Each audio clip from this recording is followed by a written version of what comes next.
Hi guys, welcome to the LPL English channel. I'm Wendy, and this year's MSI was so intense. 11 regional champions assembled in Iceland, and finally, RNG from LPL got the title. And today, we're so honored to have Tabe, the RNG's head coach, with us. He will talk about the journey from the spring split until the MSI with this new RNG, and also he will share some expectations toward this RNG in the upcoming summer split. So, shall we begin? Maybe could you say hi to the audience first? Hello guys, I'm Tabe and I'm head coach of RNG. Yeah, so my very first question is before this spring split, when you saw the roster list of this new RNG, what's your expectations and the goal setting for this new team? I think this will be a long story. When I saw our roster change, I don't feel many great hopes. But the main reason is because after the failure of our Demacia Cup 2020, we didn't have a good result. And I'm fear of how I can help Xiaohu to change his role from mid to top lane. And uh, to be honest, I didn't think we can have good expectations. I just hope my team can move to the playoffs. Mm. Yeah, and also in the beginning of the split, because I also made some interviews with the RNG players, some of them didn't put very high expectations to themselves in the beginning of the split, honestly. But at which time do you think this RNG has the potential to win the spring title and even win the MSI? At the very first of our split, we have some strong opponents, but we won like 6 games out of 7 games. Mm. And at that time, I think we might have a little chance that we can have a good position in the playoffs. But when we starting to win and win, it's like uh, we won 12 games or 11 games out of 13. All of our team have high hopes. Yeah, until we got the spring regular season number one. I only have one hope is I want to get the title. Yeah, RNG ended up with the top seed in the regular split, but in the playoffs, you didn't manage to get the win against FPX in the playoffs. So could we know what did you say to the players and what kind of preparation did you guys made after the playoffs? Uh, that day was like the darkest day in the whole season because we had a really bad week before we play against FPX. Our scrims are horrible, but the main point is we lose in all perspectives. We got crushed and destroyed by FunPlus. Um, After that game, all of us and the whole atmosphere and the whole environment was like so dark. It's Yeah. so harsh. Everyone doesn't know how to win. But I told them that we have a second chance. We got a guardian angel because we have lose from the winners bracket, right? Then we had meetings, including the team, I mean the players, the management, and also the first meeting is I tell the players that we have the second chance. 100% lost from all the ways, like from laning phase, team fight, our communication, our shot call, even the jungle path. All of us didn't have a good understanding of the game, and we don't find the correct way to win. So I tell them we find a lot of problems, right? So we have to solve them one by one. Yeah.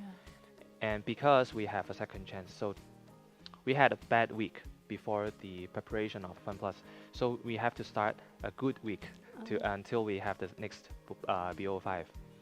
And after that, we have one day holiday. And then, but when the players have holiday, our managerial role starts to meeting. We have hours and hours of meeting. We have to change how we talk with players and how we coach them, and even our scrims, our practice, uh, the method of practice. Yeah. Yeah, although that may be a very hard time for RNG, but in the final, in that rematch against FPX, I believe RNG has shown the very smart ban pick strategy and the amazing in-game tactics. So could we know more about the preparations just right before the final?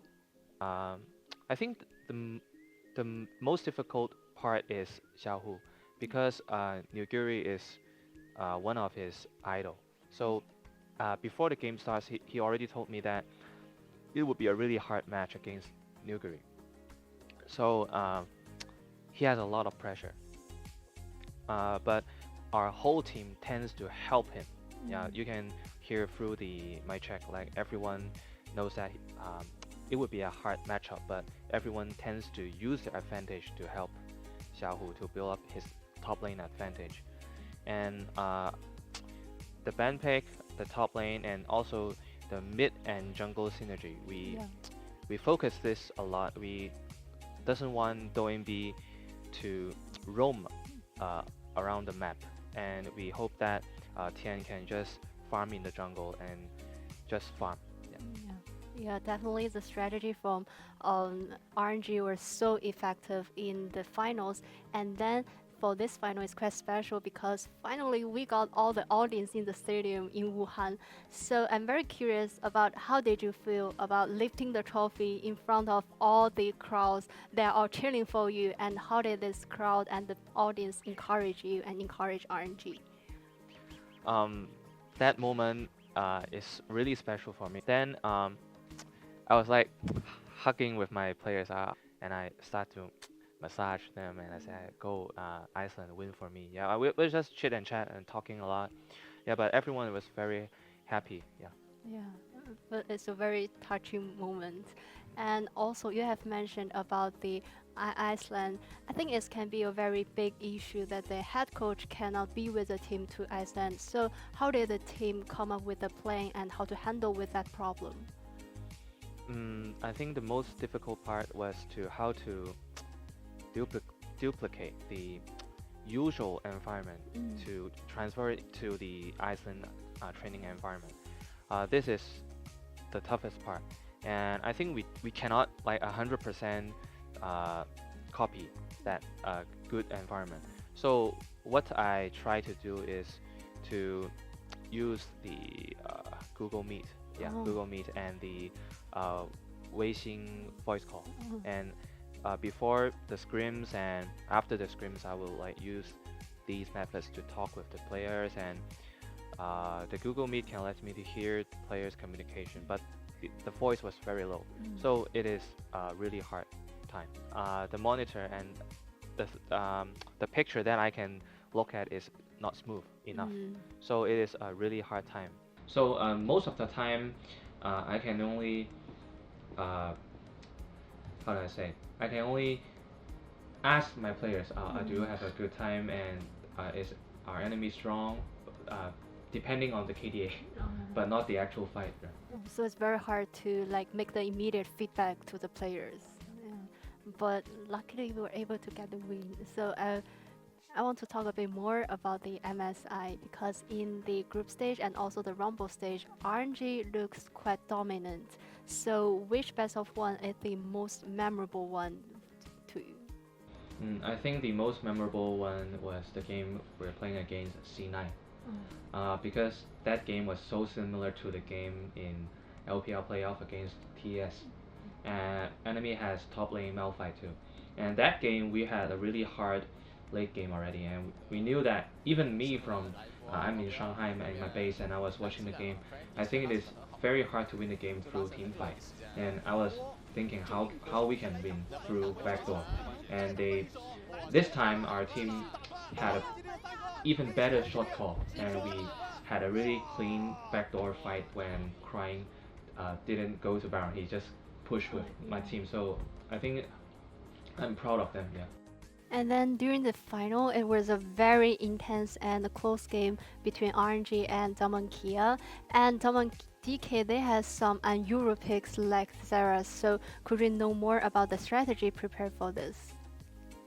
When we saw that Showmaker picked Sareth, when I saw the Sareth pick, I didn't think that it was a usual pick, but it was a good pick because our team composition doesn't have enough engage. But after we lost the game, I saw that Sareth has a really good damage, but I think we lost that game is because our mid jungle synergies was not enough. Yeah, and I reminded my team that we don't need to focus on unusual picks, just focus on the mid jungle pathing and the cooperation. Just focusing on your own play style. Yeah. Yeah. So and then before the very last game, the fifth game, because RNG has lost one match point. So, is there any special feedback you made to the players? Before the fifth game starts, I just tell all my players to stay calm and we focus on the gaming strategy. I ask a lot of questions and discuss a lot with Xiaohu about the top lane matchup. And when the game starts, we have a really good level 1 strategy and we succeeded to force Showmaker's flash. And so he cannot harass Nocturne so much. But in conclusion, I think we are in a better form because our communication and I think our mental status is better than DK. Yeah. How did you feel about like watching all the players lifting the MSI trophy? And because I think it's quite meaningful to you as well because it's your first international title. So could you share more about that moment? To be honest, it was not as happy as comparing with the spring finals because I was not there uh, with my team. Yeah, but I was like clapping all the time in front of the my monitor. Yeah, and it is truly my first MSI. I never play any MSI in my entire career, and this is my first time, and I got the championship. And my last question about the MSI is there any special team or player that really surprised you a lot in this MSI? I think there's a couple names.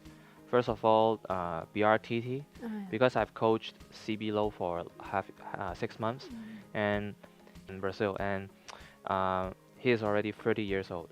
So I think he is a really good model for all the ADC players in Brazil, and I hope that we can see him once again in the S11. Yeah, and the second player I think in my mind is PSG, Kaiwing and Doggo. I think they showed their dominance in the whole MSI bot lane. They played really well. I've coached Kaiwing for 2 years, and his engage and shot call, I think he has a significant improvement. And for Doggo, his Tristana is really good, and I think in the future he will be a superstar too. For C9, I have Perks. I admire him a lot, but I think in MSI his performance is not as good as usual. So I hope that we can see him more better plays and have a better form in S11. For Mad Lions, I recognize Humanoid. I like Carsey a lot because he showed his friendship with Crying, and I really like these type of interaction between players.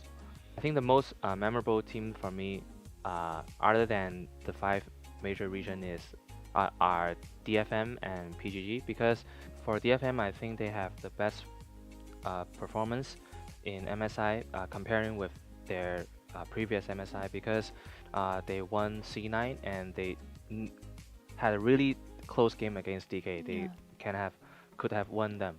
And for PGG, I like they always have a good mentality because they like to make fun of themselves, and there are a lot of interactions with RNG too. Yeah, there are definitely so many other very good teams and players, and I hope we can see those teams to play matches against RNG at this year's Worlds.